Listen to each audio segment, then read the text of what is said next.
جب تک جیوں میں آقا کوئی غم نہ پاس آئے، کوئی غم نہ پاس آئے۔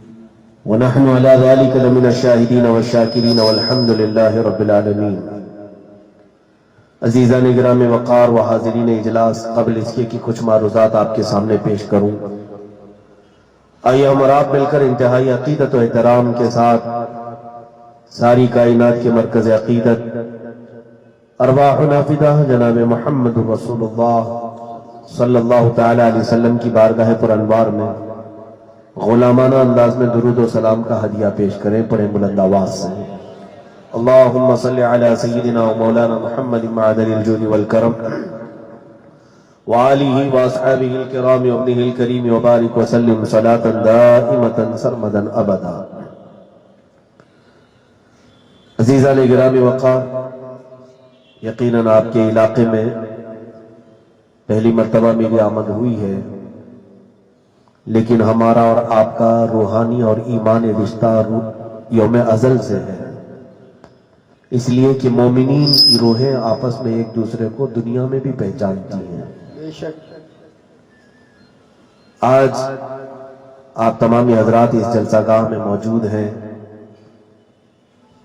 ہو سکتا ہے آپ بڑے بڑے مقررین و خطبہ واعظین سے سننے کے عادی ہیں، جیسا کہ مجھے معلوم ہے کہ آپ کے علاقے میں بڑے بڑے علم والوں کی آمد ہوتی رہتی ہے، اور سارے حضرات اپنی اپنی نصیحتوں سے آپ کو نوازتے رہتے ہیں، اور انہی لوگوں کے درمیان میں اگر مجھے بھی آپ ایسا ہی پہلے سے سوچ کر کے بیٹھے ہیں کہ کوئی بہت بڑا مقرر ہوگا، تو یہ آپ کی خام خیالی نکل جائے گی۔ میں پہلے اس چیز کو واضح کر دیتا ہوں کہ ایک دھواں دھار دھماکے دار ولولہ انگیز یہ تقریب تو مجھے آتی بھی نہیں ہے، اور جلسے جلوس وغیرہ کے معاملات میں میرا کم ہی جانا ہوتا ہے۔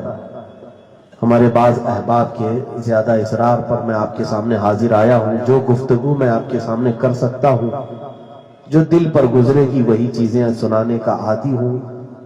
اللہ کرے کہ مجھے اور آپ سب کو عمل کی توفیق نصیب ہو جائے۔ آمین آمین آمین۔ میں تو اس بات کا قائل ہوں، طوفان نوح لانے سے اے چشم کیا فائدہ، دو بوند ہی بہت ہے اگر تجھ کو اثر کرے، دو بوند ہی بہت ہے اگر تجھ کو اثر کرے۔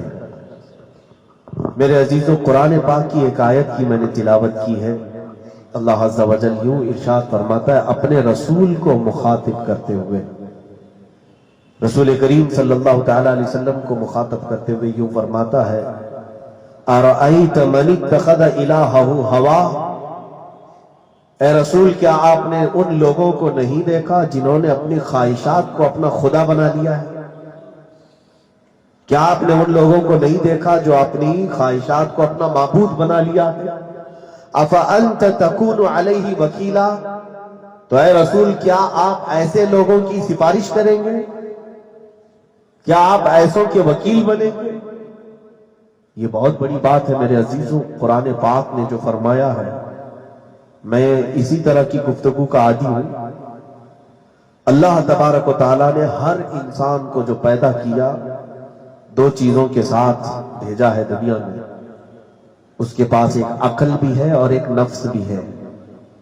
عقل سوچتی سمجھتی ہے، تمام علم کا ماخذ عقل ہے، اور نفس خواہشات کرتی ہے، نفس کے اندر خواہشات ہیں۔ نفس کی بھی دو قسمیں، بلکہ بعض مفسرین نے 3 قسمیں بتائی ہیں۔ اللہ تعالیٰ نے ہر انسان کو 3 طرح کے نفس عطا کیا، ایک نفس امارہ ہے، ایک نفس مطمئنہ ہے، اور ایک نفس لوامہ ہے۔ اللہ تعالیٰ نے ایک خواہشات کی ایک چیز دی ہے دنیا میں۔ آپ نیکی کی بھی خواہش کر سکتے ہیں، برائی کی بھی خواہش کر سکتے ہیں۔ نیکی کی خواہش جو ہوتی ہے، ظاہر سی بات ہے اگر آپ کے اندر نیک کام کرنے کی خواہش نہ ہوتی تو اس وقت تو آپ بستر پہ ہوتے، یہاں اتنی ٹھنڈی میں جلسے گاہ میں نہیں آتے۔ آپ کے اندر نیکی کی خواہش اللہ نے رکھی ہے، اسی لیے یہاں چل کر کیا ہے تو ایک ہے، اس کو کہتے ہیں نفس مطمئنہ، اس کو کیا کہتے ہیں؟ نفس مطمئنہ، اس کا بھی ذکر قرآن پاک میں موجود ہے۔ دوسری چیز ہے نفس امارہ، جو آپ کو برائیوں کی طرف کھینچتی ہے۔ ہر انسان کے دل میں یہ دو چیزیں ہمیشہ سے رہتی ہیں، ایک اس کو نیکیوں کی طرف بلاتا ہے نفس، اور ایک ہے اس کو برائیوں کی طرف کھینچ کر لے جاتا ہے۔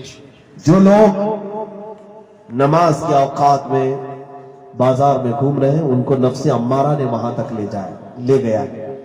نفس امارہ کی شرارتیں ہیں جو اس سے زنا کروا لیتی ہیں، چوری کروا لیتی ہیں، بدنگاہی کروا لیتی ہیں۔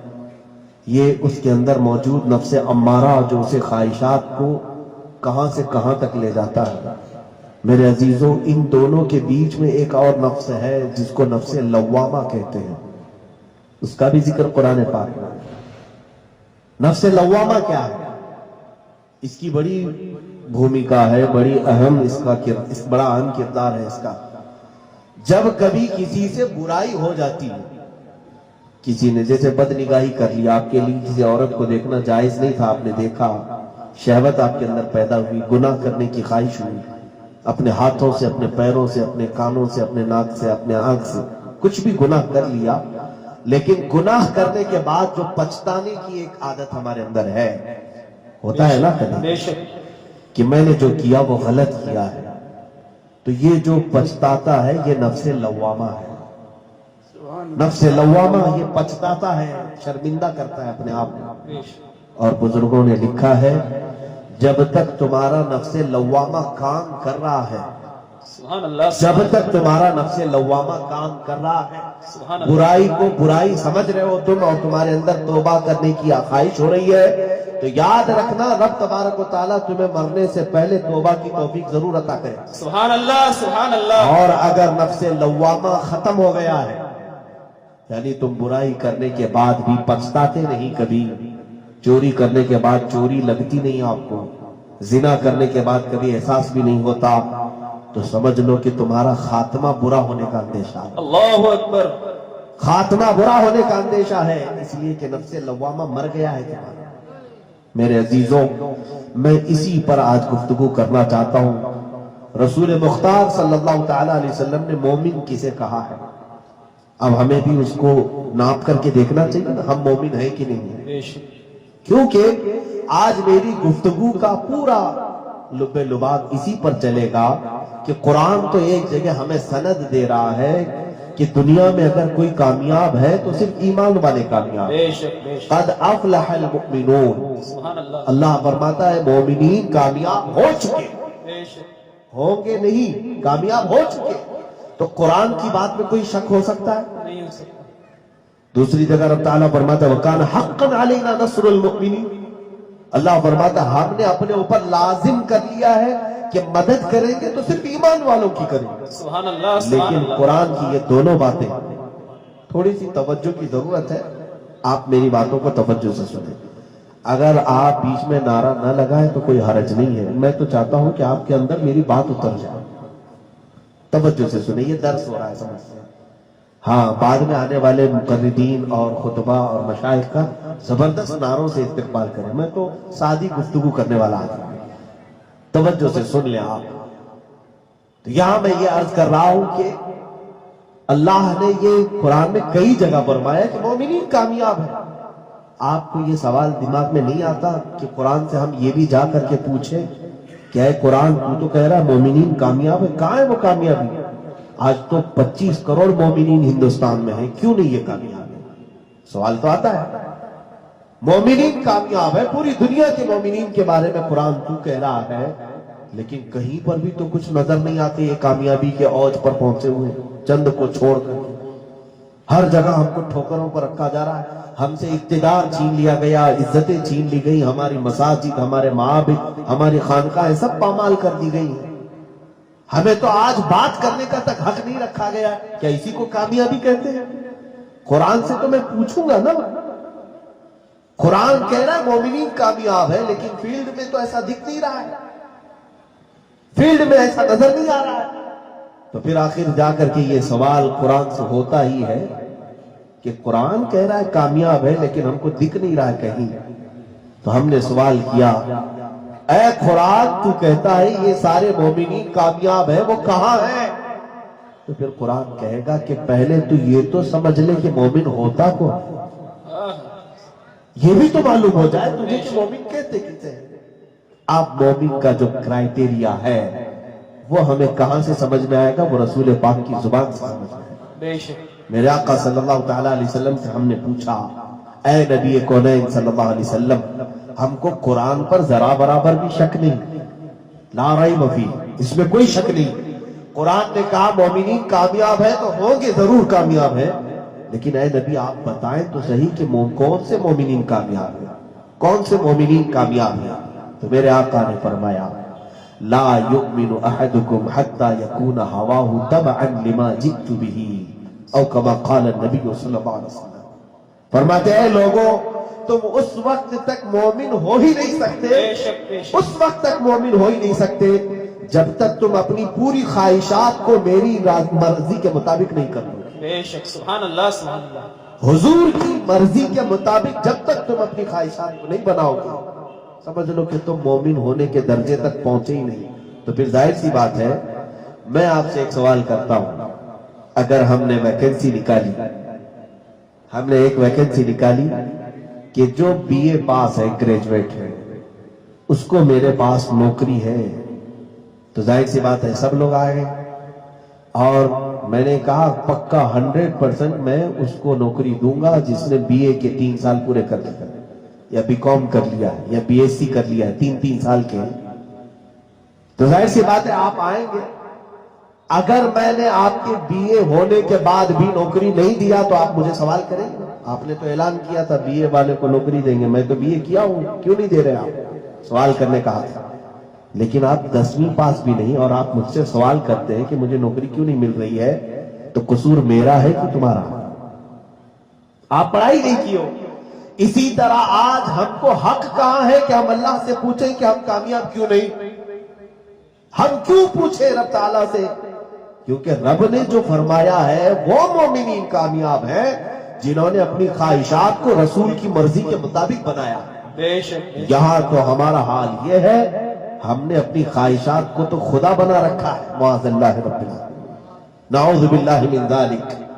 میں اپنی بات اس لیے کہہ رہا ہوں، ہم سے مراد قوم کے پاس وہ لوگ ہیں جنہوں نے اپنی خواہشات کے لیے اپنا چہرہ سب ختم کر دیا، رسول کریم صلی اللہ علیہ وسلم کی مرضی کے مطابق نہیں رکھا۔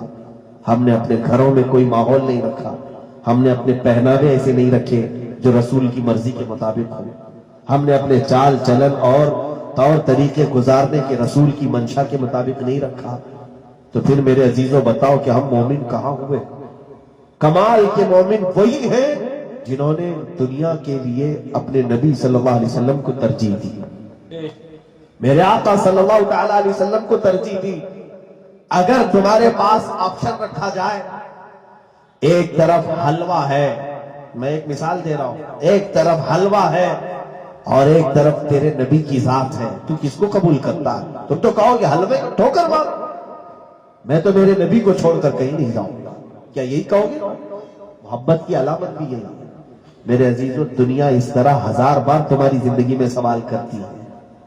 ایک طرف ہم اپنی کمپنی میں تمہیں جاب دیتے ہیں، آ جاؤ پوری طرح سے داڑھی چھلا کر کے آؤ، اپنے نبی کو چھوڑ کر کے ادھر آؤ۔ جب تو تم یہ نہیں کہتے کہ ٹھوکر مارو اس نوکری کو، میں اپنے نبی کو چھوڑ کے نہیں جاؤں گا، تب نہیں کہتے ہو، تم اپنے نبی کونین صلی اللہ علیہ وسلم کی باتوں کو پیچھے چھوڑ کر ایک چھوٹی موٹی چیز کو حاصل کرنے کے لیے چلے جاتے ہو۔ میرے عزیزوں، کہیں تو ایسا ہے کہ ہم نے اپنے آقا کونین صلی اللہ تعالیٰ علیہ وسلم کی مرضی کے مطابق اپنی زندگی کو نہیں بنایا، تبھی تو کامیابی ہم سے روٹھی روٹھی ہے۔ آج جو رب تبارک و تعالیٰ کی رحمتیں ہم سے روٹھی ہوئی ہے، اس کی وجہ یہی ہے۔ اے میرے عزیزوں، کیا وہ خدا آج زندہ نہیں ہے جو بدر کے میدان میں 5000 فرشتوں کو اتارا تھا؟ سبحان اللہ سبحان اللہ۔ کیا وہ خدا آج زندہ نہیں ہے جس نے ابابیل چڑیوں کے ذریعے سے مکہ مکرمہ کی حفاظت فرمائی تھی؟ آج بھی وہ حی و قیوم زندہ ہے، تو کیا وہ فرشتے آج نہیں بھیج سکتا؟ آج وہ ابابیلوں سے یہ تمام ظالموں کو ہلاک نہیں کر سکتا؟ آج بھی وہ قدرت رکھتا ہے۔ لیکن ذرا یہ تو دیکھو، اللہ نے جب فرشتوں کو اتارا تھا تو وہ کس کی مدد کے لیے؟ ان لوگوں کی مدد کے لیے جو نبی کی ایک آواز پر رمضان کے مہینے میں بغیر چپل اور بغیر جوتوں کے ننگے پیر 160 کلومیٹر تک میدان میں چلتے ہوئے چلے آئے. سبحان اللہ سبحان وہ صحابہ جنہوں نے اپنے گھر چھوڑ دیے تھے میرے آقا صلی اللہ علیہ وسلم کے لیے، ان کو مدد پہنچی بھی اور ان کو مدد ہوتی بھی تھی. اور آج تم یہی سوچتے ہو کہ غیب سے ہمارے لیے بھی مدد آ جائے، کیسے ہوگا؟ میرے عزیزوں، کچھ تو ہمارے اندر تبدیلی کی ضرورت ہے.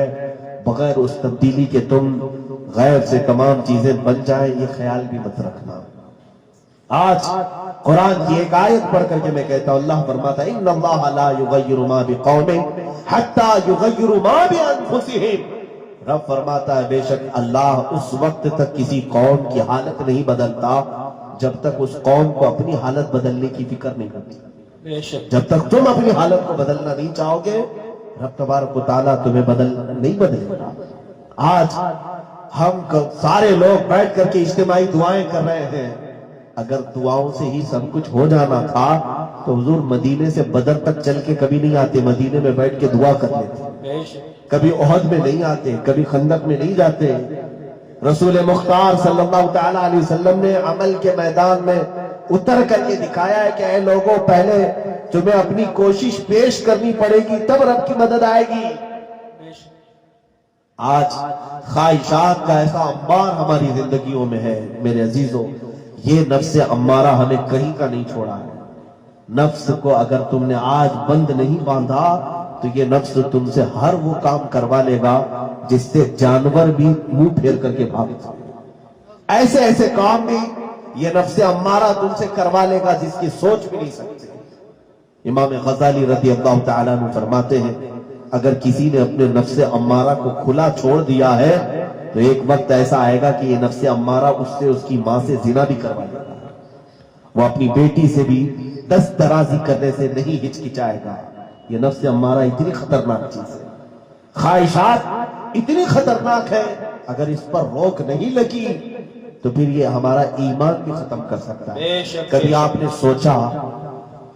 سوچا ہم تو اپنے ہر برے کام کا ٹھیکرا شیطان کے سر پہ پھوڑتے ہیں کہ کیوں بھائی نماز کیوں نہیں آئے، شیطان نے روک لیا، ادھر کر لیا ادھر کر لیا. گناہ کیوں ہوئے، ارے شیطان بہت بہکاتا ہے.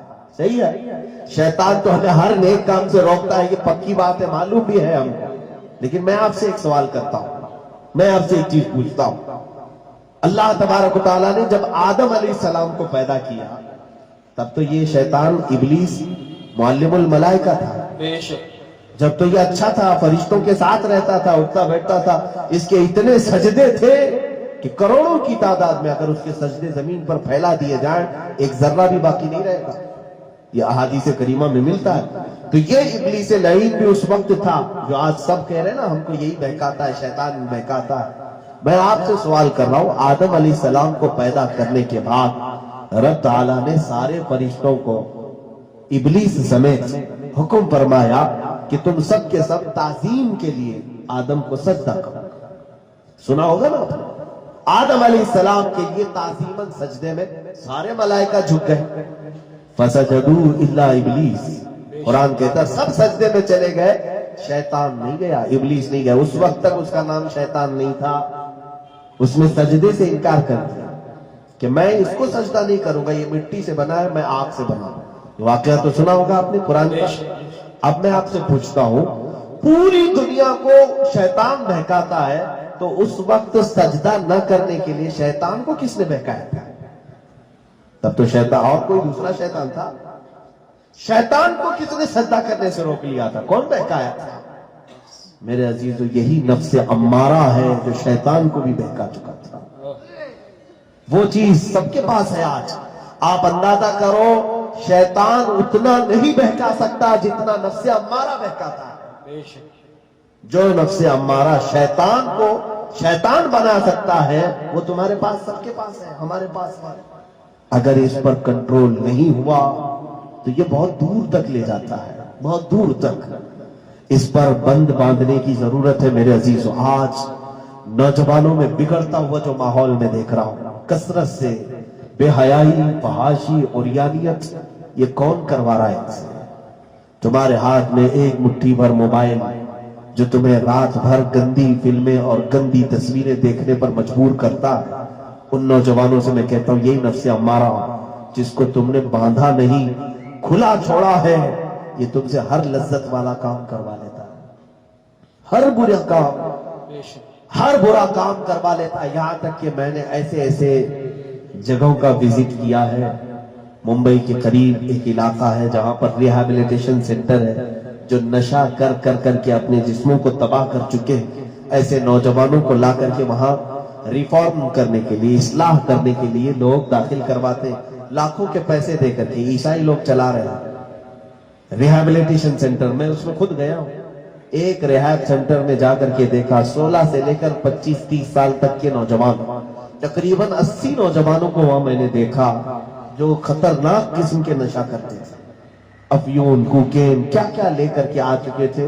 ان کو نشہ سے چھڑانے کے لیے ان کے گھر والوں نے وہاں پر ڈال کر رکھا ہے۔ جب میں نے وہاں کے مینیجر سے بات کیا تو پتا چلا ان 80 نوجوانوں میں تو 72 مسلمان تھے، صرف 8 نان مسلم ہیں۔ میں یہ پوچھنا چاہتا ہوں کہ اتنی بے حیائی ہمارے محلوں میں آئی کیسے؟ اس قدر اپنے آپ کو تباہ کرنے کے یہ سارے اوزار آئے کیسے؟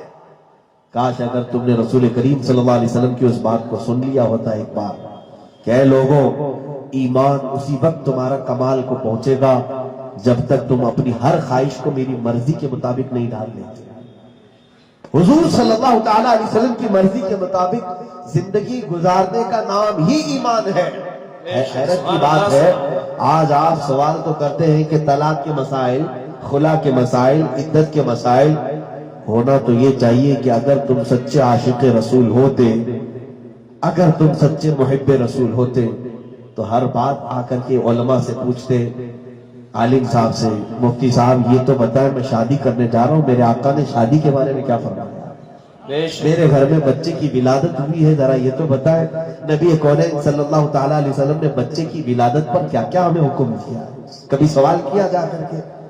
حضور سے یہ جا کر کے کہتے، کسی عالم سے جا کر کے کہتے آج عید کا دن ہے، ہمیں ذرا یہ تو بتائیں حضور نے عید کیسے منائی تھی؟ میں قربانی کرنے جا رہا ہوں، کسی عالم سے جا کر کے پوچھا کہ سرکار دو عالم صلی اللہ علیہ وسلم نے کیسے قربانی کی، یہ تو ہمیں بتائیں۔ یہ سچے عاشق رسول کی علامات ہیں جو اپنے نبی کو پوچھ پوچھ کر کے عمل کرتا ہے۔ ہم تو صرف نعروں میں اپنے رسول کو رکھے ہوئے ہیں۔ میں گستاخی معاف، میں جو کہہ رہا ہوں کڑوی ضرور لگے گی، لیکن آج ہم نے ماحول ایسا بنایا ہوا ہے کہ زبان سے کہہ لینے کا نام ایمان نہیں ہے، صرف دل سے اقرار ہو اور عمل بھی ہو اس کے ساتھ۔ میرے عزیزوں، اسی لیے اقبال نے کہا تھا یہ شہادت گہے الفت میں ہے قدم رکھنا، لوگ آسان سمجھتے ہیں مسلمان ہونا۔ بے شک عزیزان محترم، رسول پاک صلی اللہ تعالیٰ علیہ وسلم کی زندگی پاک کو جب تک تم نہیں ڈھالو گے تو پھر یہ مدد کیسی آئے گی آپ کے پاس؟ کون سی مدد آئے گی؟ میں چند مثالوں کے ذریعے سے بتاؤں گا۔ آج تمہیں ہر کام کے سلسلے میں اپنے نبی کے متعلق پوچھنا ہوگا، علماء سے جاؤ سوال کرو۔ میری بات نہیں، جو یہاں موجود ہے یہ علماء بھی جانتے ہوں گے، پوری زندگیاں ان کی گزر گئی ہوں گی، ان کے پاس جو سوالات آتے ہیں امانت کے ساتھ اگر یہ بتائیں کہ کتنے لوگوں نے ان سے حضور کے اخلاق کے بارے میں پوچھا ہے، کتنے لوگوں نے ان کے پاس آ کے سوال کیا۔ جو سوال آئے گا طلاق کا، خلا کا، عدت کا، پراپرٹی کا، جائیداد کا، اگر ہم رسول کریم صلی اللہ علیہ وسلم سے اتنے قریب ہیں تو ہر چیز کا سوال کرتے۔ یہ تو ذرا بتائیں کہ میرے نبی کھاتے کیسے تھے، میرے آقا سوتے سبحان اللہ سبحان اللہ۔ عزیزان گرامی، امام احمد بن حنبل رضی اللہ تعالیٰ عنہ کے مطابق محبت رسول کیسے ہوتی ہے، اپنی ہر خواہش کو نبی کی مرضی میں کیسے ڈھالتے ہیں، یہ میں آپ کو بتاؤں۔ کلنگڑ، اس کو کیا کہتے ہیں آپ؟ تربوز؟ ہمارے کلنگڑ کہتے ہیں، تربوز ہی کہتے ہیں نا، کیا کہتے ہیں آپ کے علاقے میں؟ تربوز اندر سے لال ہوتا ہے، میٹھا ہوتا ہے۔ یہ حضرت امام احمد بن حنبل کہتے ہیں مجھے بڑا پسند تھا، اور میں نے حدیث میں یہ بھی پڑھا تھا کہ حضور نے بھی کھایا، سبحان اللہ سبحان رسول اللہ۔ کریم صلی اللہ علیہ وسلم نے بھی کھایا، لیکن امام احمد بن حنبل کہتے ہیں پوری زندگی وہ کھائے نہیں، رکھے دیکھتے رہتے تھے۔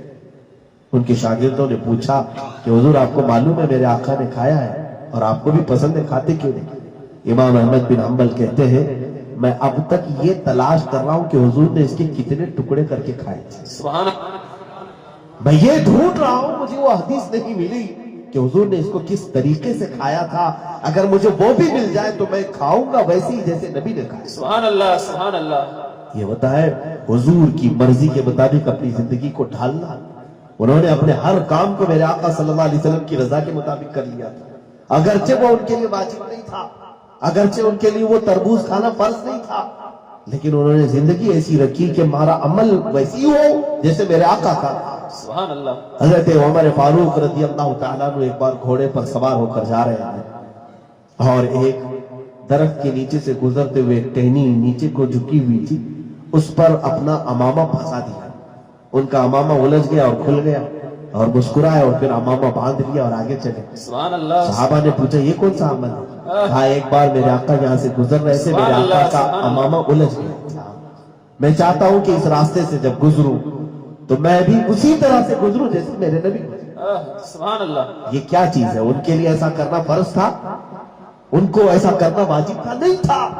لیکن ان کی خواہش یہ ہوتی کہ ہماری زندگی کا ہر عمل ویسا ہو جائے جیسے نبی کا تھا. سبحان اللہ سبحان اللہ. اس لیے ان کو مدد بھی آئی اور وہ مومن کامل بن کر کے زندگی گزارے. بے شک. مومن کامل بن کر کے پوری زندگی گزارے. اب آپ کو میں بتاؤں آج ہمیں مدد کیوں نہیں پہنچتی؟ اس کی وجہ یہی ہے کہ آج جب ناموں سے رسالت کی بات آئے کتنے لوگ نکلتے ہیں.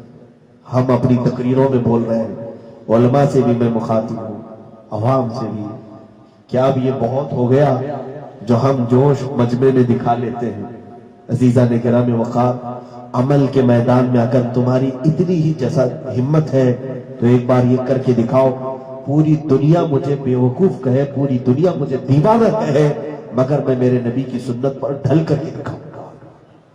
اگر دنیا میری ٹوپی سے چڑھتی ہے تو چڑھے، میری داڑھی سے چڑھتی ہے تو چڑھے، اس لیے کہ مجھے دنیا کی فکر نہیں، مجھے اس کی فکر ہے جو میری قبر میں بھی آنے والا ہے. مجھے ان کو تھوڑی میں منہ دکھانا ہے قبر میں جانے کے بعد. میرا تو عقیدہ ہے کہ ساری دنیا جب میری قبر بند کر کے جائے گی اس وقت اگر کوئی آئے گا تو وہ مدینہ کا تاجدار آئے گا. میں کیوں نہ اس نبی کے مطابق اپنی زندگی کو ڈھال لوں؟ کیوں نہ میں اپنے تمام اعمال کو رسول کی خواہش کے مطابق کر لوں؟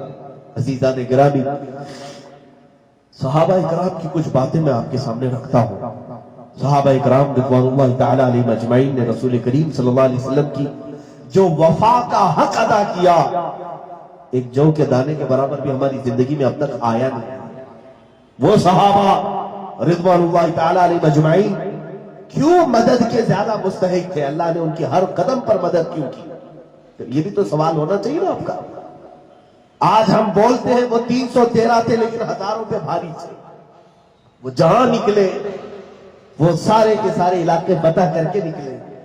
دشت تو دشت ہے، دریا بھی نہ چھوڑے ہم نے، بحر ظلمات میں دوڑا دیے گھوڑے ہم نے، دی اذانیں کبھی یورپ کے کلیساؤں میں تو کبھی افریقہ کے تپتے ہوئے صحراؤں میں. آ گیا عین لڑائی میں گر وقت نماز، قبلہ روح ہو کے زمین بوس ہوئی قوم حجاز. ایک ہی صف میں کھڑے ہو گئے محمود و ایاز، نہ کوئی بندہ رہا نہ کوئی بندہ نواز. یہ ہماری تاریخ ہے. ہم جہاں گئے اسلامی پرچم بلند کر کے آئے تو ان کے ساتھ جو مدد ہوتی تھی کیوں، وہ بھی سن لیجیے. انہوں نے کبھی کھانے کی خواہش کو اپنے اوپر لازم نہیں کیا. مجھے ایسا کھانا چاہیے، مجھے ایسا پہناوا چاہیے، مجھے ایسی سواریاں چاہیے. انہوں نے ہر چیز کو قربان کیا جب نبی کونین صلی اللہ علیہ وسلم نے ان کو دعوت دی، جب بلایا میرے آقا. جانتے ہیں آپ مدینہ طیبہ کی بات ہے، رسول کریم صلی اللہ تعالی علیہ وسلم جنگ خندق میں ہے.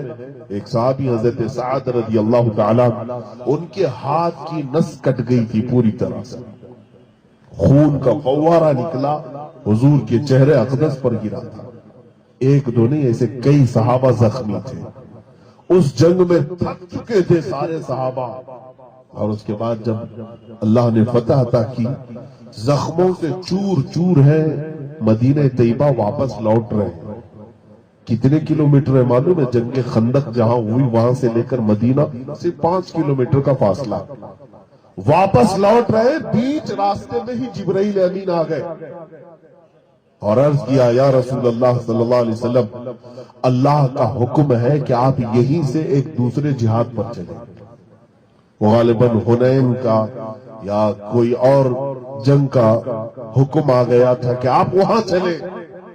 ادھر تھکے ہوئے صحابہ زخموں سے چور ہیں. رسول کریم صلی اللہ تعالی علیہ وسلم ایک مہینے سے اس خندق کو کھود رہے ہیں. اتنی تھکان کے بعد جب بیچ راستے میں جبرائیل آ کر کے کہے, حضور نے فرمایا اے جبرائیل یہ میرے صحابہ تھکان سے چور چور ہیں, یہ اپنے گھر جائیں, مرہم پٹی کریں, زخموں کا مداوا کریں, پھر چلیں گے. جبرائیل امین نے کہا یا رسول اللہ صلی اللہ علیہ وسلم اللہ کی مرضی یہ ہے کہ آپ یہیں سے چلیں. اللہ کی مرضی یہ ہے. حضور پاک صلی اللہ تعالی علیہ وسلم نے انکار نہیں فرمایا. ارشاد فرمائے جبرائیل میں اپنے صحابہ سے مشورہ کر لوں کہ میرے صحابہ سنو میرے عزیزوں, ایمان اور محبت رسول کا امتحان. صحابہ کی طرف دیکھا, کسی کے ہاتھ کٹ کر کے خون جاری ہے, کسی کے جسم کی چمڑیاں نکلی ہوئی ہیں. صحابہ خون میں لطپت ہے, زخموں سے چور چور ہیں. رسول پاک صلی اللہ تعالی علیہ وسلم کو بے انتہا چاہنے والے صحابہ. حضور نے جب ان کی طرف دیکھا, میرے آقا نے فرمایا اے میرے صحابہ جبرائیل آئے تھے حکم خدا لے کر. پوچھا صحابہ نے آقا کیا حکم ہے؟ فرمایا کہ اللہ چاہتا ہے یہی سے ہم دوسرے جہاد پر چلے, تمہارا کیا مشورہ ہے؟ کیا تم گھر جا کر کے اپنی بیوی بچوں سے ملاقات کر کے آؤ گے, اپنے زخموں کا مداوا کر کے آؤ گے؟ صحابہ نے کہا یا رسول اللہ دیر کس بات کی, یہی سے چلے. ہم میں سے کوئی نہیں چاہتا کہ مدینے اپنے گھر جائے اور پھر واپس آرام کر کے آئے. اگر آپ کے رب نے حکم دیا ہے ہم میں سے کوئی مدینے کے ایک گھر میں بھی نہیں جائے گا, آپ یہیں سے لے کر چلیں. وہ صحابہ کا ثبات, ان کی ثابت قدمی, پھر کیا رب تعالیٰ ان لوگوں کی مدد نہیں کرے گا؟ اور رب تبارک و تعالیٰ کی مدد ان پر نہیں نازل ہوگی؟ ایک حال تو ہمارا ہے کہ یہاں اذانیں ہو جاتی ہیں, بستر نہیں چھوڑتے. تو کیا ہم لوگ کون سے ملک کی فتح کی بات کریں گے؟ ہم کون سے میدان کے فتح کی بات کریں گے؟ ہم تو اپنے بستر کو زیادہ پیار دیتے ہیں بنسبت اللہ کی اذان کو. جب مسجدیں بلا رہی ہوتی ہے ہم تو اپنے بستروں پر خراٹے لے رہے ہیں, اور پھر ہم دن بھر اللہ کی مدد کہتے رہیں گے. تو کیسے ہوگا؟ کچھ تم رب تعالیٰ کے لیے چھوڑو اور پھر دیکھو رب تبارک و تعالیٰ کیسا غیور ہے. مولا قدیر و جبار امتحان لیتا ہے بندے کا. جب بندہ اس کے لیے ایک چھوٹی سی چیز قربان کرتا ہے تو مولا اس کو بے حساب عطا کرتا ہے, بے حساب عطا کرتا ہے, فتح و کامرانی سے اسے نوازتا ہے. ہم میں سے کوئی چیز چھوڑنا نہیں چاہتے اور مدد لینا چاہتے, کیسے؟ ایک دوسری بات, صحابہ کی مدد کیوں ہوتی تھی؟ آپ دیکھیں جنگ بدر میں اللہ تعالیٰ نے یوں ہی 5000 فرشتے نہیں اتارتے, 313 نہتے صحابہ حضور کے ایک آواز پر چل پڑے. حضور نے ایک بار فرما دیا چلو, سب چلے. اور جانتے ہیں حدیث اگر آپ پڑھیں گے, جنگ بدر دوسرے دن ہونے والی ہے, رات کو ایک گھر سے جھگڑے کی آواز آ رہی ہے, باپ اور بیٹے میں جھگڑا ہو رہا ہے. باپ کہتا ہے میں جہاد میں جاؤں گا, تو گھر میں رہے. بیٹا کہتا ہے نہیں آپ کی عمر ہو گئی, مجھے جانے. دونوں میں لڑائی ہوئی, قرآن اندازی کہ ہم قرآن ڈالیں گے, جس کا نام آئے وہ رسول پاک کے ساتھ جائے گا.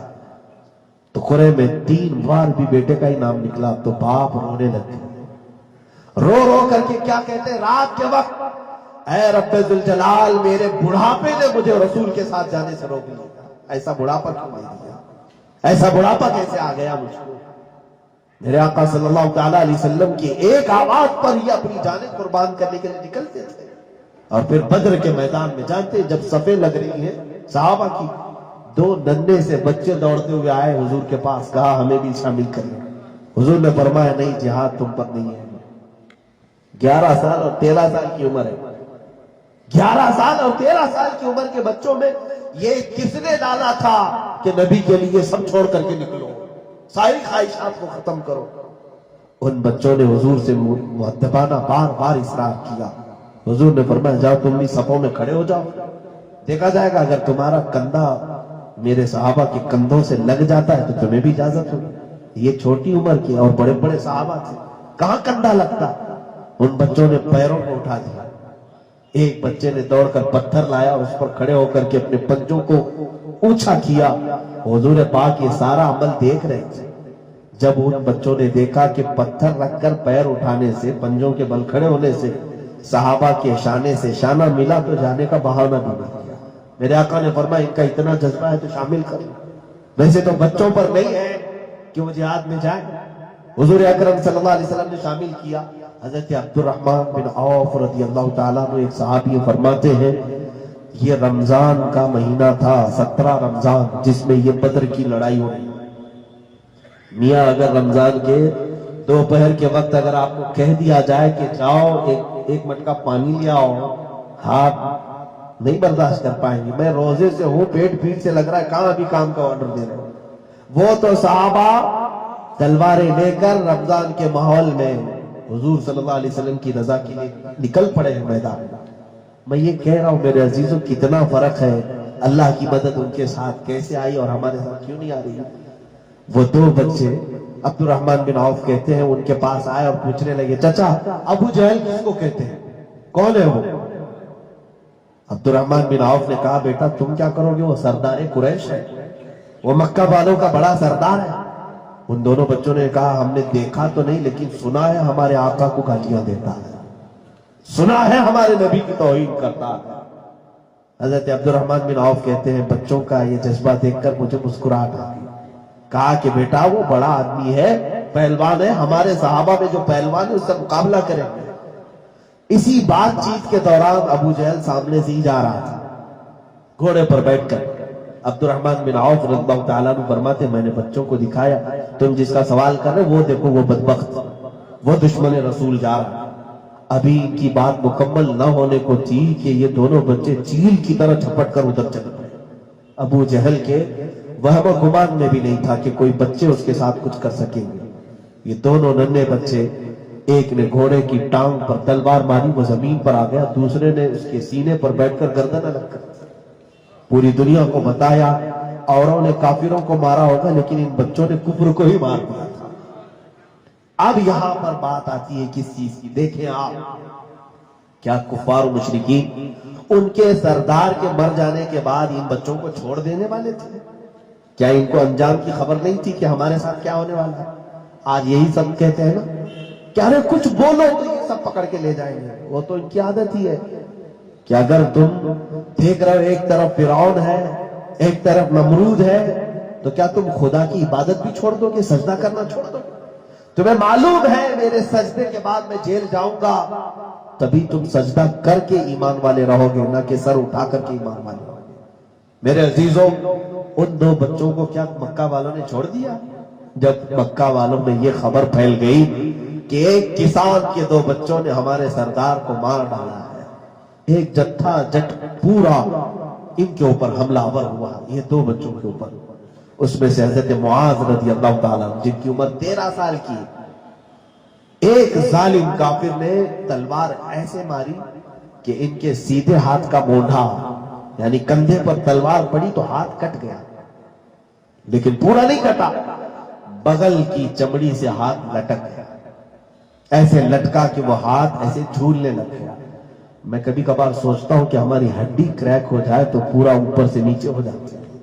ان کا پورا ہاتھ کٹ گیا اور صرف بغل کی چمڑی سے لٹک رہا تھا.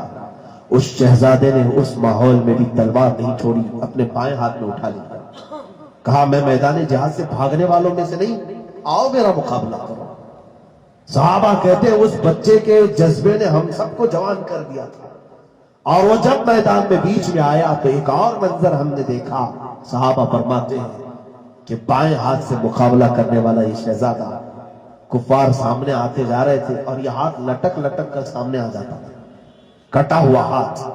اور پورے صحابہ کہتے ہیں ہم نے دیکھا وہ منظر بھی کہ اس 13 سالہ بچے نے اپنے ہاتھ کو پیروں کے نیچے دبا کر کھینچ کے نکال دیا اور اس ہاتھ کو کھینچ کے نکال کر پھینکا اور کہا جو ہاتھ میرے رب کی رضا میں خلل اندازی کرتا ہے ویسے ہاتھ کی مجھے ضرورت نہیں ہے. میں ایسے ہاتھ کو اپنے جسم پر برداشت نہیں کرتا جو مجھے میرے مولا کی رضا حاصل کرنے میں خلل اندازی کرتا ہے. اے میرے عزیزو اسی کو کہتے ہیں جنہوں نے ہر آنے والی رکاوٹ کو صحابہ نے ختم کر کے دور کر دیا. آج کیا ہم میں سے کوئی ہے ایسا جو ہماری زندگی میں ایسی چیز کو نکال کر باہر کرے جو ہمیں مسجد جانے سے روکتی ہے. ایسی کوئی چیز کو ہم اپنی زندگی سے دور کرنے کے لیے آج تیار ہیں کہ جو میرے نبی کا نام لینے سے مجھے روکتی ہے. بند کرو یہ گانے بجانے. تمہیں معلوم ہے یہ گانے جب تک میں سنتا رہوں گا میں میرے نبی کی نعتوں سے دور رہوں گا. میں میرے نبی کی نعتوں سے دور ہوں. مجھے میرے نبی کے نغمے سننے سے جس چیز نے روکا ہے میں کیوں نہ اس کا قتل کر کے الگ کر دوں اپنی زندگی سے. یہ ہوتا ہے ایمان. جب تم اپنے نبی سے کثرت سے لگاؤ رکھو گے ہر اس چیز کو اپنے جسم سے دور کرو گے. ورنہ پھر زبانی ایمان کسی کام کا نہیں ہے میرے سے. زبانی اسلام کسی کام کا نہیں ہے. قیامت کے دن تم سے سوال ضرور ہوگا. یہ پوچھا جائے گا کہ تو نے اپنے نبی کے لیے دنیا میں کس چیز کو چھوڑا تھا. بلکہ ہو یہ رہا ہے. مجھے وہ حدیث بھی یاد آتی ہے میرے عزیز. اللہ کے حبیب صلی اللہ تعالیٰ علیہ وسلم کے صحابہ. میں اور ایک دو باتیں کہہ لوں کہ جب صحابہ پر مدد آئی ہے اللہ کی تو کس وجہ سے آئی؟ انہوں نے اپنے گھروں کے سارے ارمان ختم کر کے میرے آقا کی رضا کے لیے تیار اپنے آپ کو پیش کیا ہے. ایک بار میرے آقا صلی اللہ تعالیٰ علیہ وسلم دعوت دے رہے ہیں صحابہ کہ مدینے پر حملہ ہو رہا ہے. احد کا جنگ کا مسئلہ تھا یا پھر دوسرے خندق کے لیے تھا کسی جہاد کے متعلق. حضور صلی اللہ علیہ وسلم فرماتے مدینے کے ہر گھر کا فرد آ جائے میرے ساتھ. سارے جمع ہو گئے. دوسرے ایک خاتون ایسی ہے مدینے میں سن کر کیا مار کر کے مر جاؤں گا مجھے کہاں اس سمندر میں سوئی نہیں لگی. ابراہیم بن ادم نے کہا اے مخلوق خدا سمندر میں جینے والی مخلوق اگر کسی کو میری سوئی ملی ہو تو وہ واپس لے آئے. حکم فرمایا. تو یہ روایت میں موجود ہے کہ سمندر کی کئی ہزار مچھلیاں اپنے منہ میں چاندی اور سونے کی سوئی لے کر باہر آئی. ابراہیم بن ادم نے کسی بھی سوئی کو ہاتھ نہیں لگایا. ایک مچھلی کے منہ میں ان کی وہی پرانی زنگ آلود سوئی تھی. آپ نے اس کو نکال لیا اور اپنے وزیر سے کہا اے میرے وزیر بتا وہ تخت کی حکومت اچھی ہے یا یہ حکومت اچھی ہے؟ جب مولا کے لیے ہم کسی چیز کو چھوڑ دیتے ہیں تو رب تبارک و تعالیٰ ساری مخلوق کو ہمارا تابع و فرما بردار بنا دیتا ہے. آج مدد کیوں نہیں آئے گی؟ آئے گی. یہ سب چیزیں ٹھوکروں میں حل ہو جائیں گی تمہاری اگر تم کچھ چیزوں کو چھوڑ کر آتے جاؤ گا. کچھ گناہوں کو چھوڑو جو تمہارے جسم کو کھوکھلا کیے جا رہے ہیں تمہارے جسموں کو برباد کیے جا رہے ہیں. تم اس کو کیا سمجھ رہے ہو یہ میرے عیش کا سامان ہے. اے میرے نوجوان بچوں رات بھر گیم کھیلنے کا نام عشق رسول نہیں ہے. رات بھر گندی فلمیں دیکھنے کا نام محبت رسول نہیں ہے. اور چیٹنگ کرتے ہوئے اجنبی لڑکیوں سے ملاقات یہ عشق رسول کے تقاضے نہیں ہے. کچھ چیزیں ایسی ہیں جو خود کی طرح تمہیں کھا رہی ہے اور وہ تم سمجھ رہے ہو کون جانتا ہے یہ میرے کام. اگر تم نے ایسا خیال کیا ہے تب بھی تم مومن نہیں ہو. اس لیے کہ مومن وہ ہے جو یہ عقیدہ رکھے میرے ہر عمل کی خبر میرے رسول کو ہوتی ہے. میرے ہر عمل کی خبر میرے رسول کو ہوتی ہے. میرے عزیزوں آپ کو ایک مثال میں آپ کو بتاتا ہوں. ایک نوجوان کو ہم نے شراب پیتے ہوئے کسی اڈے پر دیکھا اور ہم نے کہا کہ تیرے باپ کو معلوم ہے؟ کہا نہیں معلوم نہیں. بتا دوں تیرے باپ کو جا کر کے کہ تیری عمر ابھی 16-17 سال کی ہے اور یہ تو شراب پینے لگ گیا. ہاتھ جوڑ کر کے کہنے لگا نہیں مت بولی ابا ناراض ہو جائیں گے میرے باپ ناراض ہو جائیں گے میرے گھر میں کچھ نہیں رہے گی ماریں گے توڑیں گے جو بھی ہوگا. میں یہ کہتا ہوں تمہیں اتنا ڈر ہے کہ تمہارے باپ دیکھ لیں گے سن لیں گے تو تمہاری عزت چلی جائے گی. یہ حدیث سن لو. میرے آقا صلی اللہ علیہ وسلم فرماتے ہیں ہر جمعرات کو میری پوری امت کے اعمال فرشتے میرے پاس لا کر سنا دیتے ہیں. کون سا امتی ہفتے بھر کیا کیا کرتا تھا وہ ساری چیزیں فرشتے لا کر حضور کو سناتے ہیں. حضور فرماتے میں اپنے ہر امتی کو پہچانتا ہوں اس کے باپ کے نام سے پہچانتا ہوں اور اس کے اعمال جب میں دیکھتا ہوں اگر اچھے ہیں تو اللہ کا شکر بجا لاتا ہوں اور جب برے اعمال میرے پاس سناتے ہیں فرشتے تو مجھے غم ہوتا ہے. میں استغفار کرتا ہوں.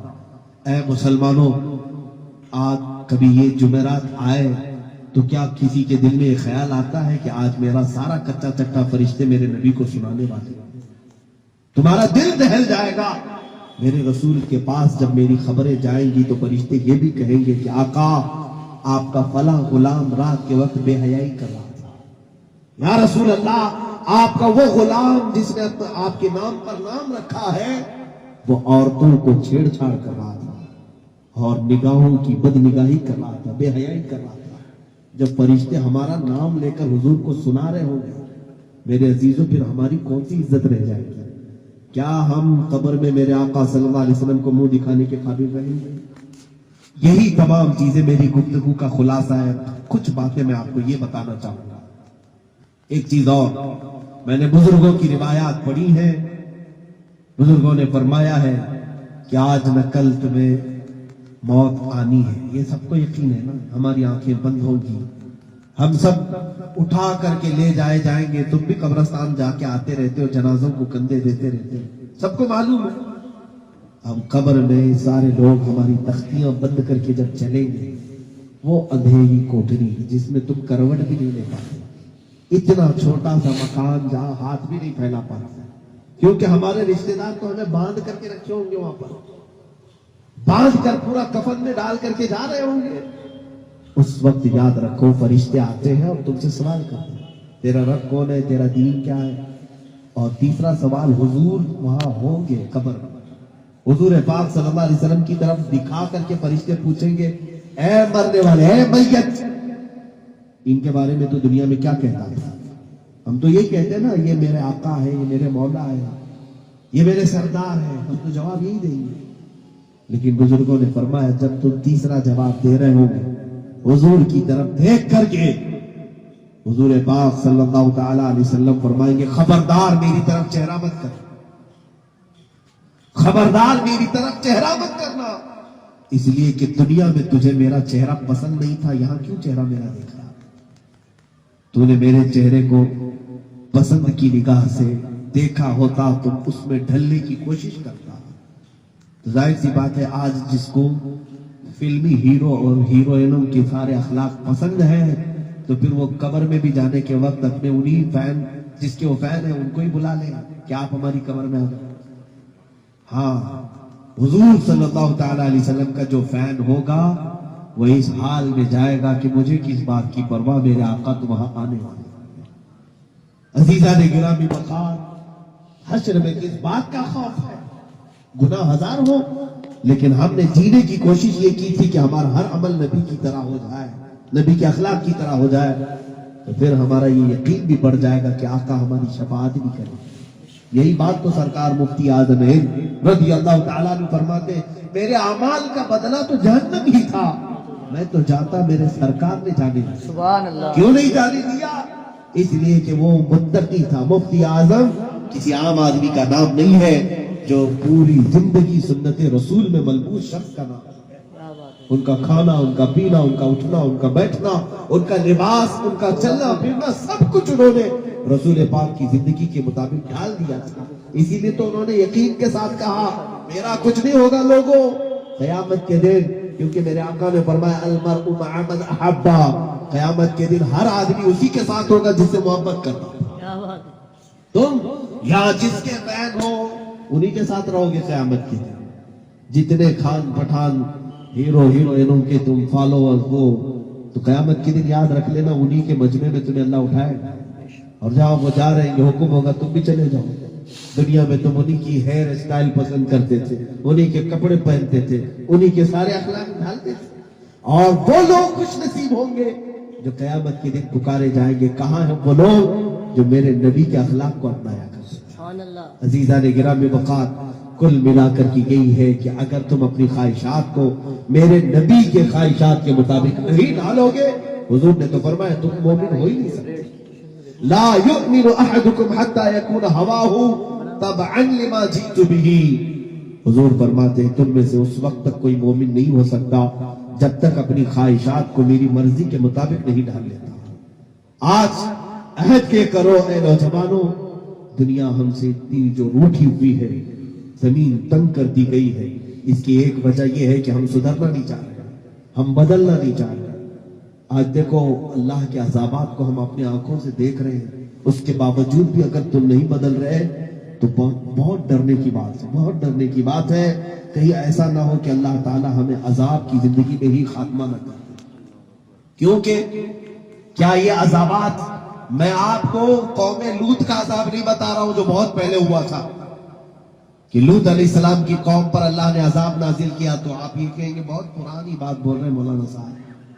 قوم سمود پر اللہ نے عذاب نازل کیا، قوم نوح پر عذاب نازل کیا، تو آپ یہ کہیں گے نا بہت پرانے عذابات کا ذکر کر رہے ہیں۔ ہم تو قوم محمدی ہیں، محمد مصطفیٰ صلی اللہ علیہ وسلم کی امت سے۔ لیکن میرے عزیزوں، یہ آج کے زمانے میں جو چیزیں دیکھ رہے ہو تم، یہ اللہ کا عذاب نہیں ہے؟ کرونا وائرس جو پھیلا ہوا ہے، کیا یہ رب کی پکڑ نہیں ہے؟ اللہ رب العزت کا یہ عذاب نہیں ہے؟ دنوں میں ہزاروں لوگ اس کے مرض میں مبتلا۔ آپ نے آسٹریلیا کے جنگلوں میں لگی ہوئی تباہی کی آگ نہیں سنا؟ اخبار میں نہیں دیکھتے؟ 50 ملین سے زیادہ جانور اس آگ میں جھلس کر ختم ہو گئے۔ 50 ملین کا مطلب کئی کروڑ جانور اس میں ہلاک ہو گئے۔ کہ یہ اللہ کا عذاب نہیں ہے؟ اس زمانے کی بات میں کر رہا ہوں، ہم اپنی آنکھوں سے دیکھ رہے ہیں یہ ساری چیزیں، ہزاروں کو موت کے گھاٹ اترتے ہوئے دیکھ رہے ہیں۔ اور دور کیوں جائیں؟ مسلمانوں کے ساتھ جو حالات ہیں، عراق آپ جاؤ کریں، میں بھی دیکھتا ہوں، ہر سال جاتا ہوں۔ ملک شام، یمن ٹوٹ کر ایسا تباہ ہو چکا ہے کہ لوگ وہاں مر جاتے ہیں تو جنازہ اٹھانے کے لیے 3 لوگ بھی نہیں ملتے، ایسے حالات ان کے پاس ہیں آج بھی۔ لیکن میرے عزیزوں، یہ رب تعالیٰ کی پکڑ، جب اس نے فرما دیا ان بطش ربک لشدید، بے شک تمہارے رب کی پکڑ بہت سخت ہے، تو جب تم دیکھ رہے ہو یہ ساری چیزیں، تو کیوں توبہ کی توفیق نہیں مل رہی ہم کو؟ ہم کیوں راتوں رات بیٹھ کر کے یہ روتے نہیں؟ اے اللہ، تو نے اس زمانے میں بہتوں کو پکڑ لیا ہے، مگر ہم باز آتے، ہم توبہ کرتے، ہم کو تو اپنی پکڑ میں گرفتار نہ کر۔ کتنے لوگ ہیں ایسے جو رات کو توبہ کر کے سو رہے ہیں، ڈر کے سو رہے ہیں؟ آج تو حال یہ فلم چالو ہے، سو رہے ہیں، پھر بھی مزے لے کر کے سو رہے ہیں، رات کو گانے سنتے سنتے سو جاتے ہیں۔ میرے عزیزوں، جب خوف اتنا نکل گیا ہے تو سمجھ لو کہ نفس امارہ بہت غالب ہو گیا ہے، نفس امارہ بہت غالب ہو گیا ہے۔ کہیں ایسا نہ ہو کہ یہ نفس تمہیں کفر کی موت تک لے جائے، اسی لیے توبہ کی آج سخت ضرورت ہے۔ اور رب تبارک و تعالیٰ جب کسی کی پکڑ کرتا ہے تو قرآن پاک میں اللہ فرماتا ہے فَأَخَذْنَاهُمْ بَغْتَةً فَإِذَا هُمْ مُبْلِسُونَ، ہم اچانک پکڑ کرتے ہیں تو پھر کوئی بچانے والا نہیں ہوتا، لوگ دیکھتے رہ جائیں گے، دیکھتے رہ جائیں گے۔ آج اگر ہم نے اپنے آپ میں تبدیلی نہیں لائی تو پھر بعد میں، اقبال نے وہی کہا، بہت پہلے کہا تھا، نہ سنبھلو گے تو مٹ جاؤ گے اے ہندی مسلمانوں، تمہاری داستان تک نہ رہے گی داستانوں میں۔ ایسے پہلے بھی ہوا ہے، ہوتا رہے گا۔ بغداد کے لوگوں کو میں نے دیکھا ہے، اللہ ہدایت دے دے، آپ یہاں سے خبریں سن رہے ہیں نا، ہمارے دل میں بھی یہ ہوتا ہے، ہمدردی اپنی جگہ پر، میں بھی دعا کرتا ہوں اللہ بغداد میں امن دے دے، شام یمن کو اللہ تعالیٰ امن دے دے۔ لیکن جاؤ وہاں پر جا کر کے دیکھو تو کیا حالات ہیں معلوم؟ ابھی پچھلے 2 سال پہلے 31 نائٹ میں وہی تھا بغداد پر، غوث پاک رضی اللہ تعالیٰ عنہ کا عرس مبارک 11ویں شریف اسی مہینے میں تھی، دسمبر 31 کو۔ اللہ کی پناہ، اللہ کی پناہ، مین راستہ ہے غوث پاک کے مزار سے نکل کر کے ہماری ہوٹل تک جانے پر ایسے حالات کہ شاید 1 کلومیٹر کے اندر 50 شراب کی دکانیں کھلی ہوئی پوری رات بھر، اور نوجوان لڑکے اور لڑکیاں ننگے راستوں پر اپنے جسموں پر شراب ڈال ڈال کر کے پوری رات ناچتے ہیں دریائے دجلہ کے کنارے۔ آج بھی یہ عیاشی کا ماحول گرم ہے وہاں۔ تو سوچو آپ، اتنے برے حالات میں بھی جب بندہ توبہ نہیں کرتا تو کیا رب تعالیٰ کی پکڑ نہیں آئے گی؟ یہ تو خیر ہے کہ میرے نبی کی برکت سے مولا نے پورا عام عذاب نہیں نازل کیا، ورنہ آج حالات ہمارے ایسے ہیں، ہم دیکھ دیکھ کر کے بھی توبہ نہیں کر رہے ہیں۔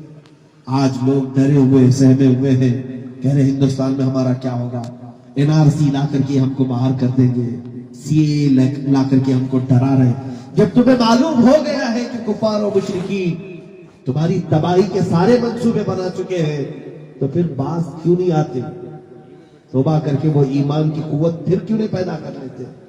یاد رکھو، ان کا مقابلہ تم کسی بندوق، تلوار، بم، بارود سے نہیں، صرف ایک طاقت سے کر سکتے ہو، وہ ہے عشق رسول کی طاقت۔ اگر وہ بیدار ہو گئی تو یاد رکھنا تمہارے آنکھوں سے نکلنے والا نور ہی ان کو جلا کر خاکستر کر سکتا ہے.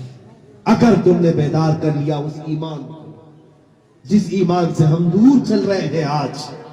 میں صدیق اکبر رضی اللہ تعالیٰ عنہ کا آج یہاں پر ٹھیک بھی تھا برکت کے لیے چند باتیں عرض کر کے، چونکہ حضرت تشریف لانے والے ہیں اور ہمارے بہت بیگرہ میں حضرت مولانا شاہی صاحب بھی موجود ہیں.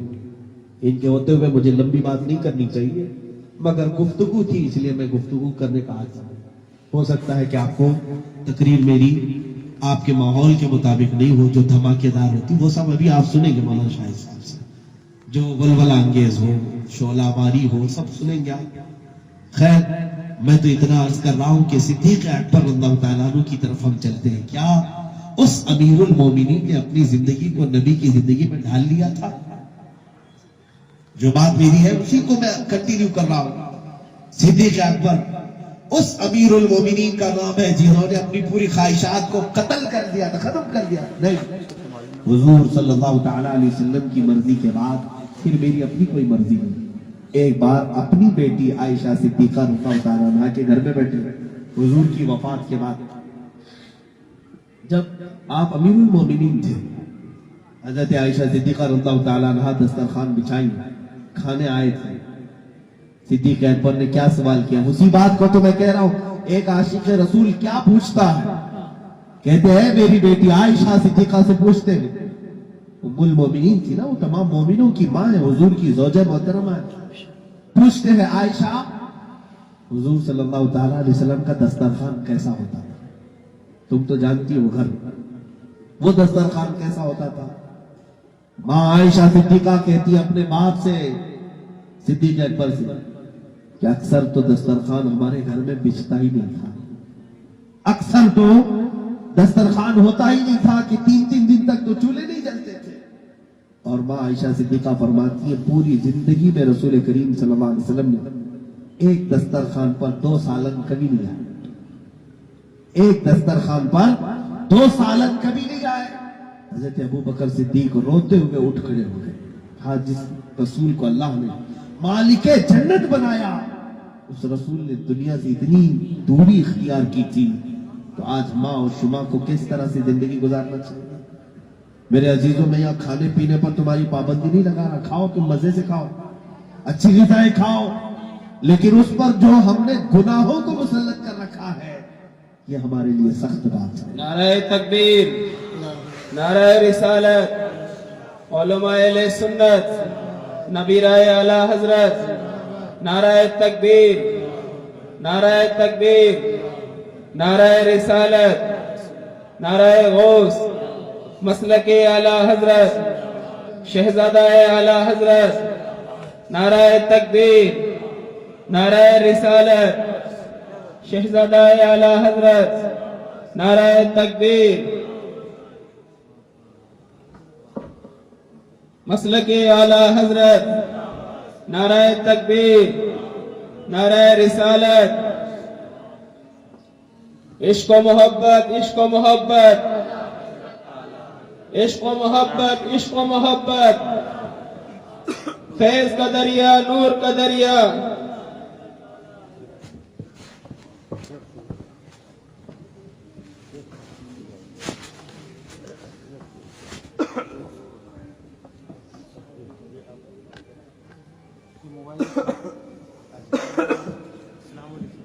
سبھی حضرات سے گزارش ہے کہ کوئی بھی ویڈیو نہ بنائے، فوٹو نہ کھینچے.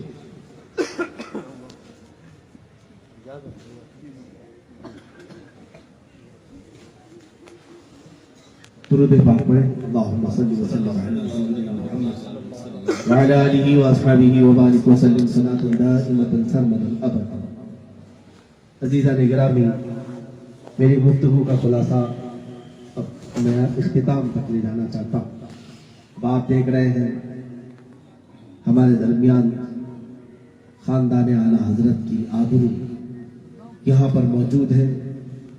میں سمجھتا ہوں کہ اللہ تبارک و تعالیٰ نے اعلیٰ حضرت عظیم البرکت رضی اللہ تعالیٰ عنہ کے خاندان کو یہ سعادت ایسی عطا کی ہے کہ ہر زمانے میں ان کا ایک شہزادہ پوری قوم کی رہبری کرتا ہے.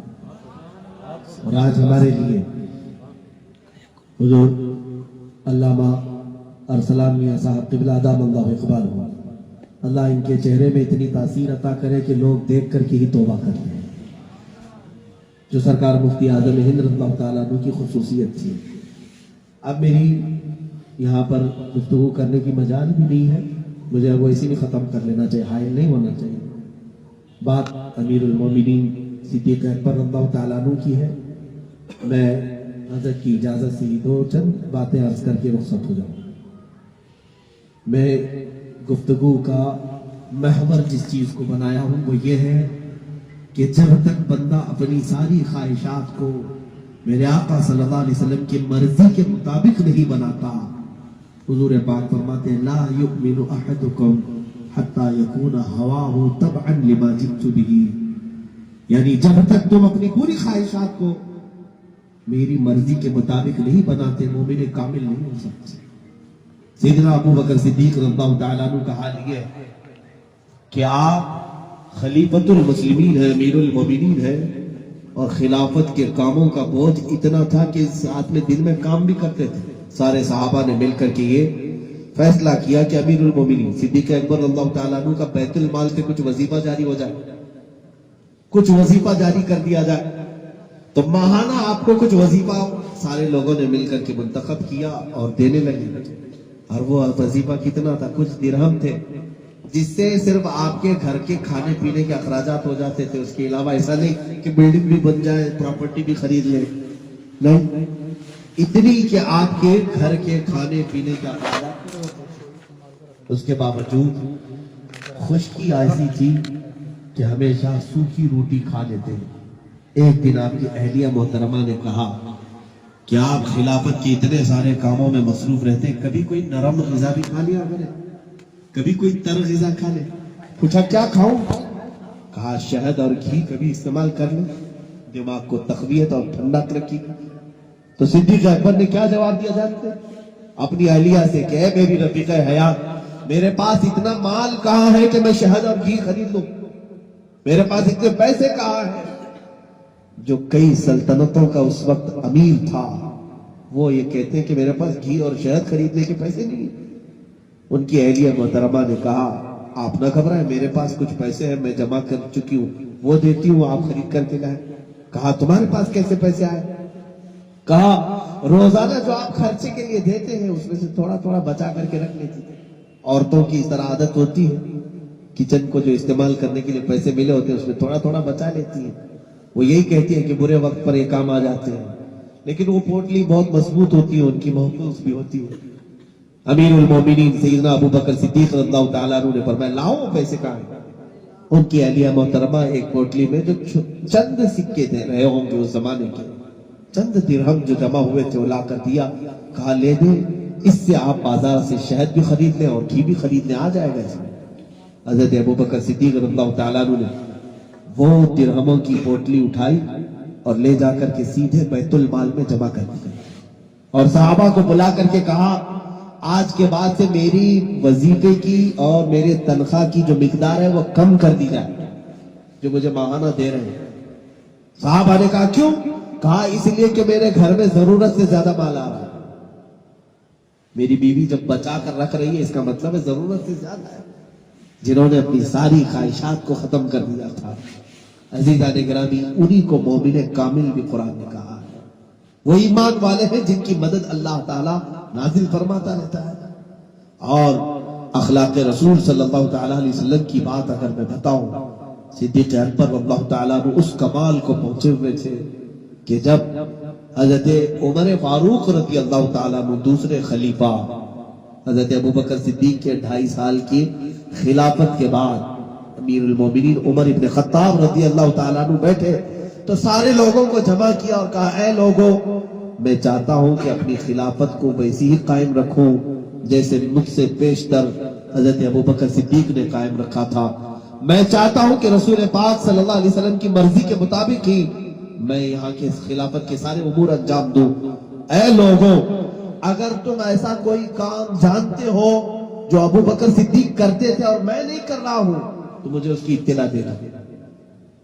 ایسا کوئی عمل جو وہ کرتے تھے اور میں نہیں کر رہا ہوں مجھے اس کی اطلاع دے دے۔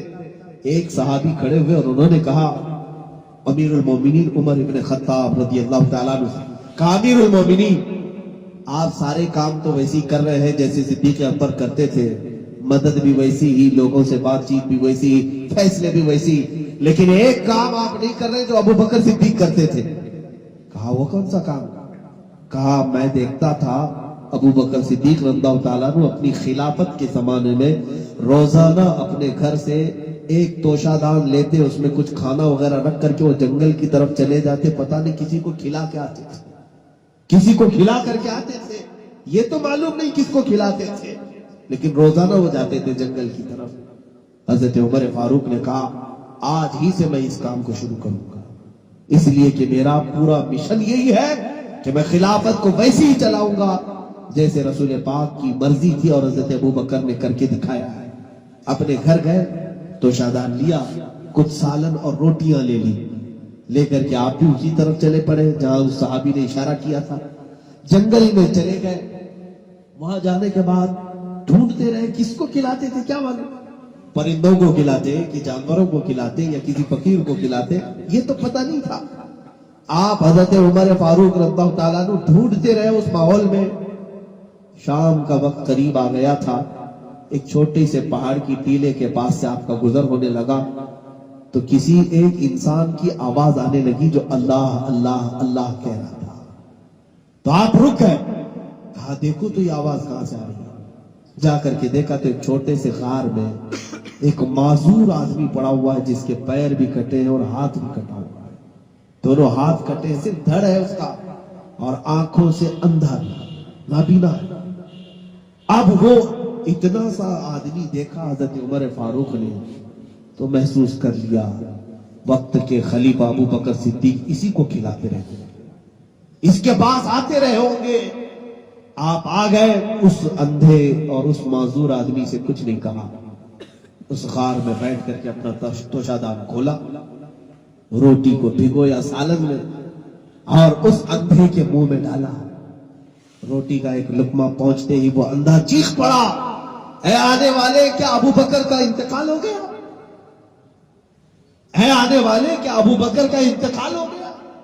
حضرت عمر کہتے ہیں میرا دل دہل گیا، اس کو کون بتایا کہ آنے والا ابو بکر نہیں عمر آیا یا کوئی دوسرا آیا؟ آپ نے پوچھا تو اندھا ہے، مجھے کیسے پتا کہ کون آیا ہے، تجھے کون کھلا رہا ہے؟ وہ اندھا کہنے لگا اس لیے کہ ابو بکر کو معلوم تھا میرے منہ میں دانت نہیں، وہ اپنے منہ سے چبا کر میرے منہ میں ڈالتا تھا۔ آج تو نے پوری روٹی میرے منہ میں ڈال دی تو مجھے یقین ہو گیا کہ آنے والا ابو بکر نہیں کوئی اور آیا۔ میرے عزیزوں، حضرت عمر اس وقت یہ کہتے ہوئے کھڑے ہو گئے، قسم خدا کی پوری زندگی نیکیاں کر لیں ابو بکر سے آگے کوئی بڑھ نہیں سکتا۔ یہ صدیق اکبر رضی اللہ تعالیٰ عنہ کی زندگی برکت کے لیے میں نے یہ دو چیزیں عرض کی ہیں۔ میرے عزیز آخر میں وہی آیت تلاوت کر کے آپ سے رخصتی چاہتا ہوں۔ رب ذوالجلال نے فرمایا ارأیت من اتخذ الہہ ہوا افانت تکون علیہ وکیلا، اے محبوب کیا آپ نے نہیں دیکھا ان لوگوں کو جنہوں نے اپنی خواہشات کو اپنا خدا بنا لیا ہے؟ اے رسول کیا آپ ایسوں کی سفارش کریں گے؟ کیا آپ ایسوں کے وکیل بنیں گے؟ کیا آپ ایسوں کے حمایتی بنیں گے؟ اللہ رب العزت اپنے رسول سے فرما رہا ہے جنہوں نے اپنی خواہشات کو ہی سب کچھ سمجھ لیا ہے، ایسوں کی سفارش نہ کی جائے۔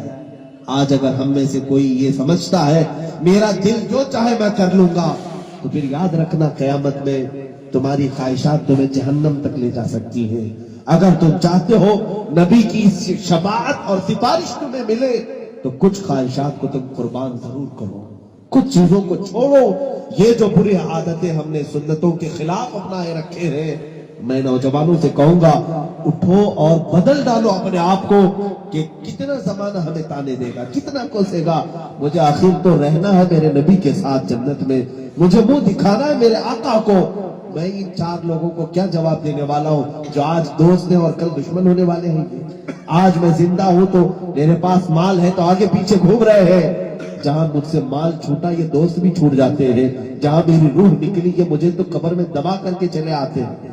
میرے عزیزوں، اس سے لو لگاؤ جو تمہاری قیامت کے دن بھی مدد کرنے کا وعدہ کر چکا ہو، اس سے لو لگاؤ جس رسول نے یہ فرمایا میں اپنے امتیوں کو وضو کے آثار سے ڈھونڈ ڈھونڈ کر کے نکالوں گا، میرے آقا صلی اللہ علیہ وسلم نے جب یہ فرمایا ہے کہ وہ ہمارے سفارشی ہیں، ہمارے شفاعت کرنے والے، ہمارے حمایتی ہیں، تو کیوں ہم دنیا کے اور دوسروں کے طریقوں کو اپنا آئیڈیل بنائیں؟ کیوں نہ ہم اپنے نبی کی مرضی کے مطابق اپنی زندگی کو ڈھال لیں؟ اس کے دو فائدے ہیں، ایک تو قیامت میں تمہیں میرے آقا کی سفارش ملے گی ہی ملے گی، لیکن دنیا میں جو اقتدار چھینا ہوا ہے یہ واپس تمہیں مولا ضرور عطا کرے گا، یہ واپس پھر تمہارے پاس آئے گی عزت، وہ اقتدار، وہ تمام طاقتیں، وہ قوتیں جس کے بل بوتے صحابہ نے پوری دنیا میں پرچم اسلام لہرایا ہے، وہ قوتیں پھر سے تمہیں نصیب ہوں گی۔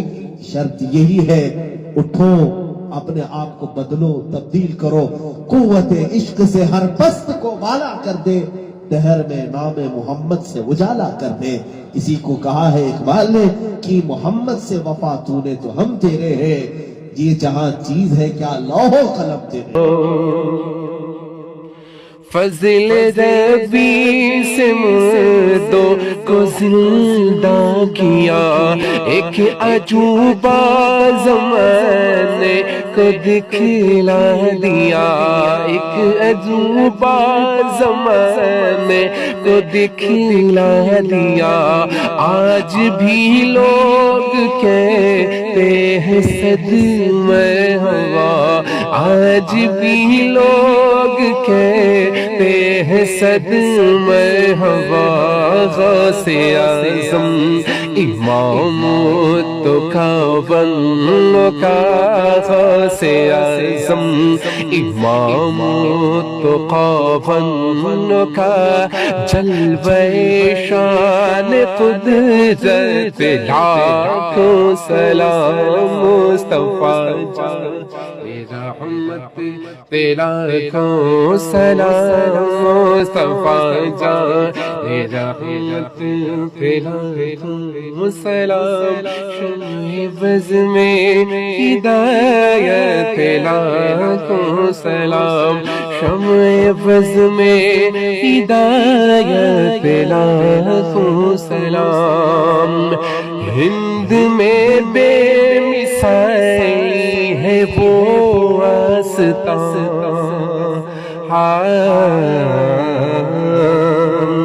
ہند میں بے مثالی ہے وہ آستان، فیض پاتا ہے جس در سے سارا جہاں، ہند میں بے مثالی ہے وہ آستان، فیض پاتا ہے جس در سے سارا جہاں، فیض پاتا ہے جس در سے سارا جہاں، جا کے اجمیر دیکھو ہے کیسا سما، خواجہ خواجگاں ہند کے بادشاہ، خواجہ خواجگاں ہند کے بادشاہ، خواجہ دین و ملت لاکھوں سلام مصطفیٰ جان، رحمت تیرا کو سلام مصطفیٰ جان، رحمت تیرا کو سلام، شمع بز میں ہدایت تیرا کو سلام، شمع بز میں ہدایت تیرا کو سلام۔ جب میں پہنچوں دیار حبیب خدا، جب میں پہنچوں دیار حبیب خدا، ساتھ ہم سب بھی ہوں اور احمد رضا، جب میں پہنچوں دیار حبیب خدا، ساتھ ہم سب بھی ہوں اور احمد رضا، ساتھ ہم سب بھی ہو احمد رضا تھام کر جالیا اور پڑھے برملا مجھ سے خدمت کہ قدسی کہیں ہاں رسا مجھ سے خدمت کہ قدسی کہیں ہاں رسا مصطفیٰ جان رحمت پہ لاکھوں سلام مصطفیٰ جان رحمت پہ لاکھوں سلام شمع بز میں ہدایت پہ لاکھوں سلام ہم نے جانا نہ تھا آپ کا مرتبہ ہم نے جانا نہ تھا آپ کا مرتبہ ایک ولی نے مگر ہم پہ احسان کیا ایک ولی نے مگر ہم پہ احسان کیا سرمہ عشق کی آنکھوں میں پہنا دیا سرمہ عشق کی آنکھوں میں پہنا دیا ڈال دی قلب میں عظمت مصطفیٰ ڈال دی قلب میں عظمت مصطفیٰ سیدی اعلی حضرت لاکھوں سلام مصطفیٰ جان رحمت تیرا لاکھوں سلام مصطفیٰ جان رحمت تیرا لاکھوں سلام شمع بز میں ہدایت لاکھوں سلام مصطفیٰ جان رحمت تیرا لاکھوں سلام مصطفیٰ جان رحمت تیرا لاکھوں سلام شمع بز میں ہدایت لاکھوں سلام شمع بز میں ہدایت لاکھوں سلام درد دل نام لینے سے ہوتا ہے کم درد دل نام لینے سے ہوتا ہے کم اس لیے نام آقا کا لیتے ہیں ہم اس لیے نام آقا کا لیتے ہیں ہم جھوم کر لکھ رہا ہے رضا کا قلم شہریار ارم تاجدار حرم شہریار ارم تاجدار حرم نوبہار شفاعت لاکھوں سلام مصطفیٰ جان رحمت پہ لاکھوں سلام شمع بز میں ہدایت پہ لاکھوں سلام سب رسولوں میں افضل ہے آقا کی شان سب رسولوں میں افضل ہے آقا کی شان حق تعالیٰ نے ان پر اتارا قرآن حق تعالیٰ نے ان پر اتارا قرآن کھول دی سامنے پتھروں نے زبان دور و نزدیک کے سننے والے وہ کان دور و نزدیک کے سننے والے وہ کان کان لالے کرامت پہ لاکھوں سلام مصطفیٰ جان رحمت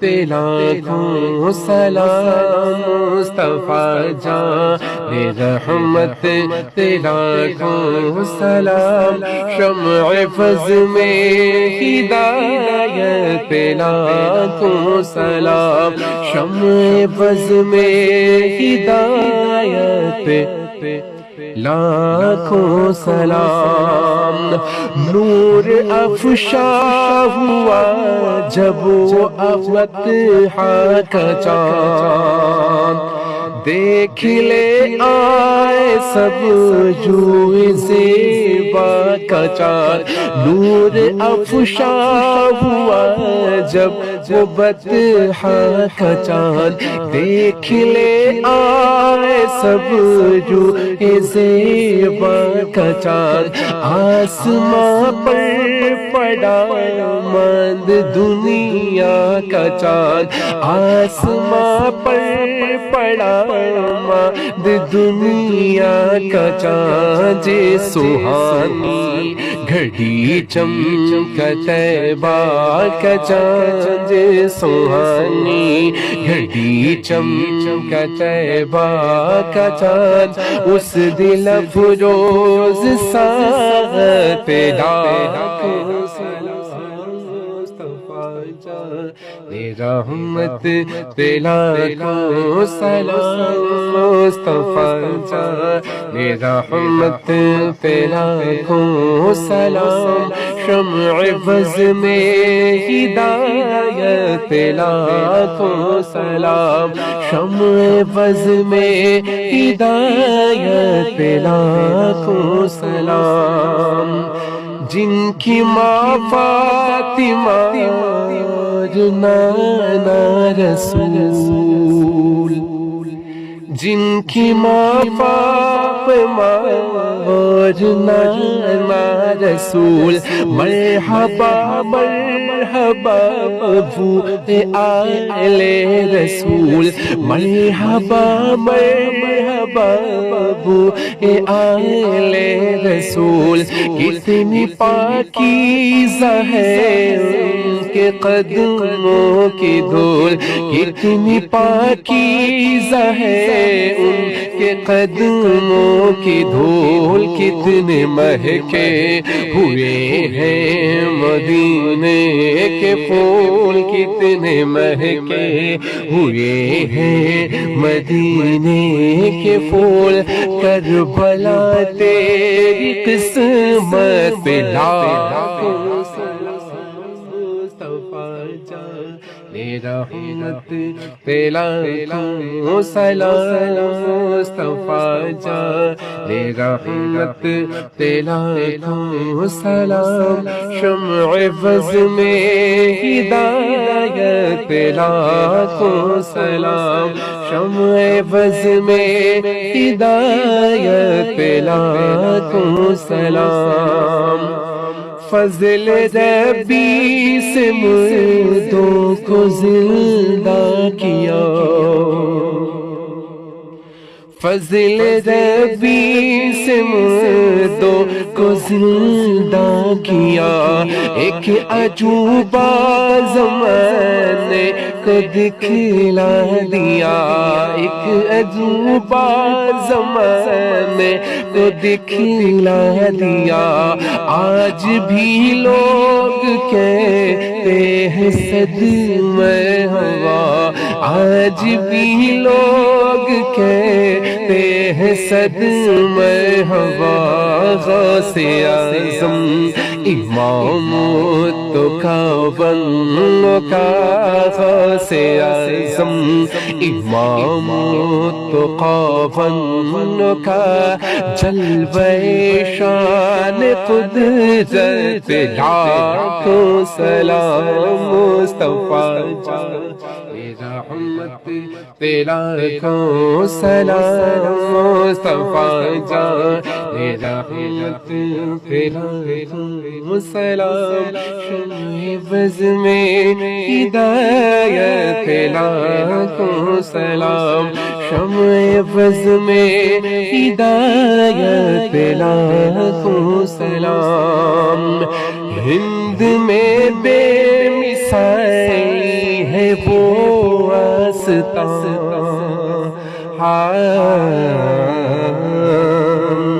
ہند میں بے مثالی ہے وہ آستاں، فیض پاتا ہے جس در سے سارا جہاں، ہند میں بے مثالی ہے وہ آستاں، فیض پاتا ہے جس در سے سارا جہاں، فیض پاتا ہے جس در سے سارا جہاں، جا کے اجمیر دیکھو ہے کیسا سما، خواجہ خواجگاں ہند کے بادشاہ، خواجہ خواجگاں ہند کے بادشاہ، خواجہ دین و ملت لاکھوں سلام مصطفیٰ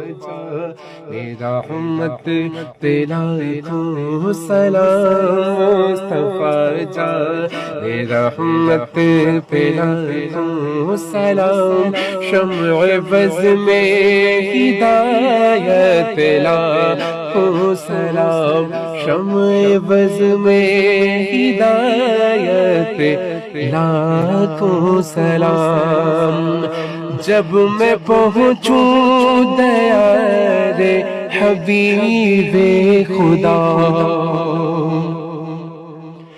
جب میں پہنچوں دیار حبیب خدا، ساتھ ہم سب بھی ہوں اور احمد رضا، جب میں پہنچوں دیار حبیب خدا، ساتھ ہم سب بھی ہوں اور احمد رضا، ساتھ ہم سب بھی ہوں اور احمد رضا، تھام کر جالیاں اور پڑھے برملا، مجھ سے خدمت کہ قدسی کہیں ہاں رسا، مجھ سے خدمت کہ قدسی کہیں ہاں رسا، مصطفیٰ جان رے